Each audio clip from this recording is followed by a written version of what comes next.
a reason why you ignored me?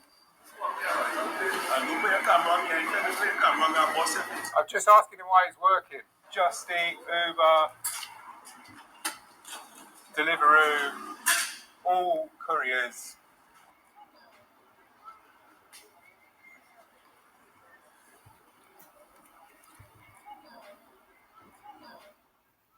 We're down at a central London migrant hotel where last night I watched 10 asylum seekers leave the premises, get on courier bikes and go to do work, which legally they are not allowed to do. So we're going to go and try and speak to some of them and ask them what's going on. So people were in and out of this place like nobody's business last night, and fully expecting it to be the same because we've seen already people leaving on the bikes at exactly the same time. You're asylum seekers in the hotel. Could you tell me why you're working? Could you tell me why you're working? Are you allowed to work? Are the Home Office letting you work? Just gone straight off. No, I don't like it. Excuse me, sorry. Yeah, no, sorry. Is there a reason why you're working as a courier? Are you working? You're working as a courier. You're not working as a courier. You're working as a courier? Yes, we've just seen you set up the phone. No? You're denying that you're working as a courier? Why are you covering your face? Hi guys, you alright? I suppose you're speaking to security. Huh? Hi, how you doing? Do you work for the hotel? Security. You work as security. Hi, yeah. Could we have a word? We just want to find out about the people that are working here. Is there a reason why you ignored me?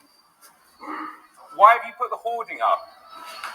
Any questions? Just directly towards the Home Office. The Home Office. So the Home Office is okay with people working? To the Home Office. Any questions, we've got to go to the Home Office.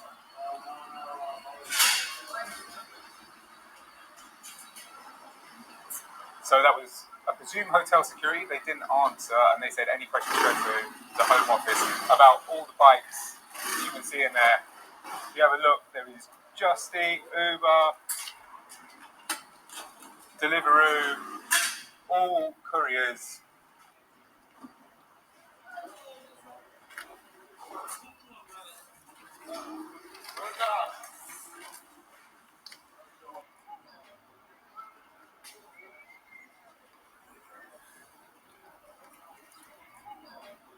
Sorry, excuse me. Can you explain why you're working as a courier? Sorry, what? I'm just asking him why he's working. But you're threatening me.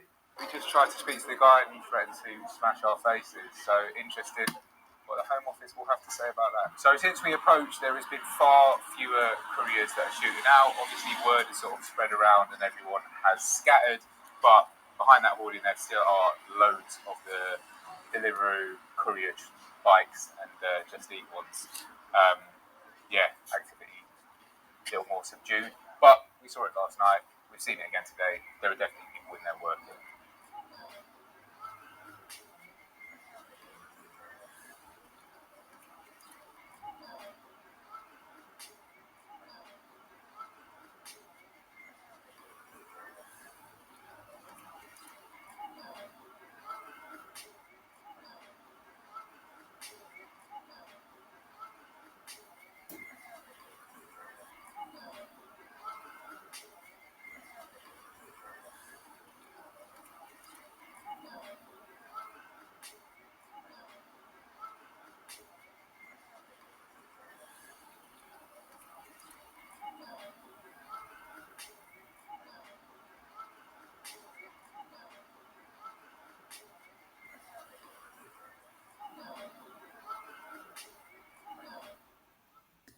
Hello everyone, welcome back to MzansiOz Diary, Justice Unmuted. Today we're going to continue with migration phenomenon, and in this episode we're going to look at the signature to the Refugee Convention. And in last video I told you that South Africa is the signature to this convention, Refugee Convention. So South Africa signs and ratifies the international agreements, the 1951 UN Refugee Convention, and also its 1967 protocol, the OAU Refugee Convention, which is 1969. This one is the Regional African Treaty, the African Union Charter. So it's basically what it says, that it's agreeing with certain rules that a country who is a signature to this refugee convention must not deport people who are fleeing war or persecution. All right. There's also number two is that you must allow them to apply for asylum and protect them while their cases are being processed. Okay, that's number two, you must. And then there's also the third one, you must treat refugees with dignity. So, no torture, no inhumane treatment, access to some basic services. Those are the three things any country that is a signature to this convention must always make sure that they apply these three basic requirements. Okay. So South Africa, yes, it does follow these rules, and some of us feel like it's very excessive. And I'll tell you why it's so excessive, and that's why it's a problem. They're facing a big problem with illegal migration. So yeah, it did actually join this UN and AU and SADC and BRICS, all major global treaty, to help after the end of apartheid, and also to try and to rectify issue around the human abuse during the apartheid era South Africa. So actually, as a South African, you may feel like South Africa is the only country in Africa that's actually kind of like carrying this burden of migration, illegal migrant into South Africa.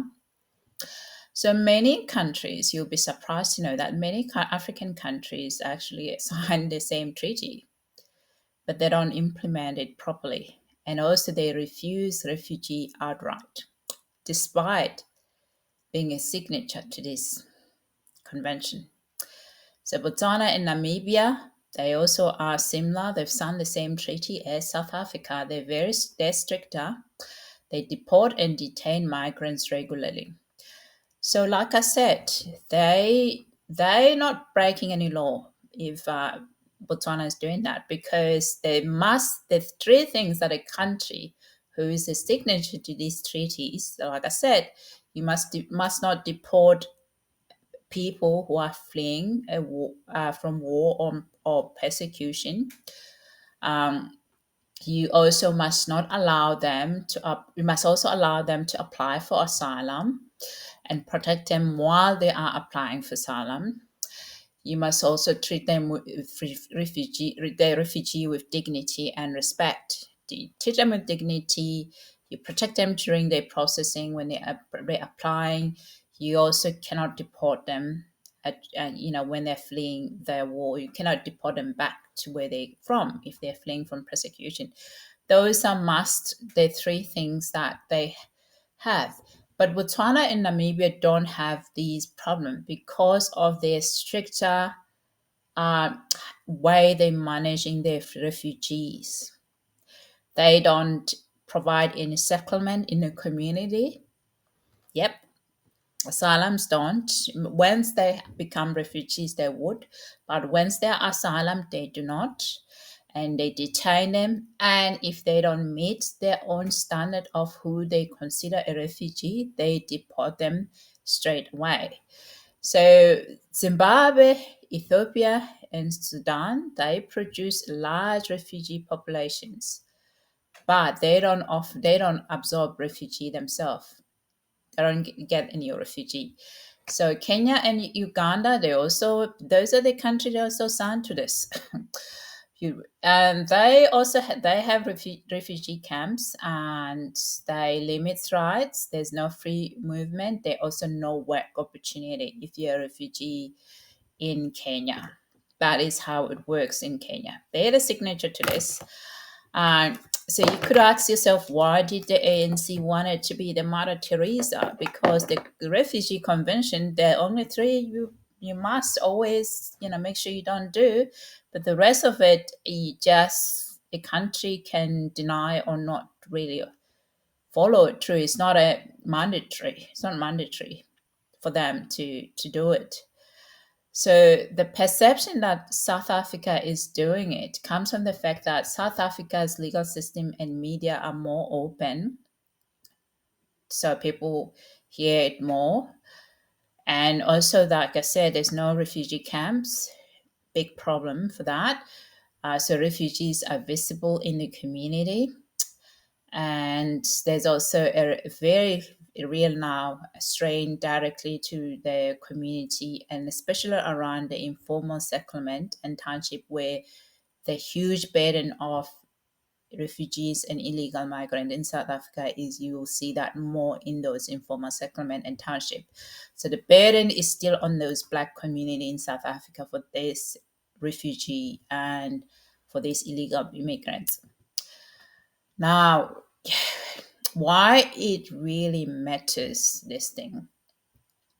So being a signature really gives South Africa that international credibility, which is what the ANC folks wanted, but also it creates internal pressure, especially when now the local services are crumbling.